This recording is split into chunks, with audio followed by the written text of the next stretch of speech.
মানে খুশি, ঈদ মানে আনন্দ। পবিত্র ঈদ উল ফিতর উপলক্ষে গণমুখী মানুষের উপচে পড়া ভিড় আমরা লক্ষ্য করতে পারছি। দর্শক, আমি এই মুহূর্তে অবস্থান করছি গাজীপুর টঙ্গীর স্টেশন ধরে ঢাকা ময়মনসিংহ মহাসড়কে। আমরা দেখতে পাচ্ছি অনেক মানুষ দাঁড়িয়ে আছে এখনো যানবাহনের জন্য।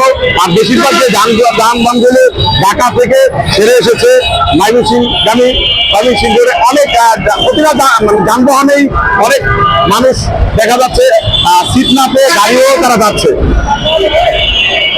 তবে একটা জিনিস লক্ষণীয় যে গত বছরের তুলনায় এবার একটু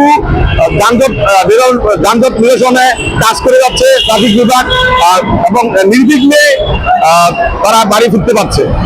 তবে এখনো দেখতে পাচ্ছি যে দুই পাশ থেকেই গাড়ি যাচ্ছে আসছে। আমার হাতের বাম পাশে রয়েছে ঢাকা সিলেট বাইপাস সড়ক, ওইদিকেও অনেক যানবাহন যাচ্ছে এবং অনেক যাত্রীরা দাঁড়িয়ে আছে। এবং ঢাকা ময়মনসিংহ মহাসড়কে মোটামুটি চাপমুক্ত ভাবেই চলছে, কিন্তু যে যানবাহনগুলো রয়েছে মোটামুটি ধীরগতিতে চলছে এবং সুন্দরভাবেই পরিচালিত হচ্ছে। ট্রাফিক বিভাগের যারা রয়েছে তারা নিরলসভাবে কাজ করে যাচ্ছে।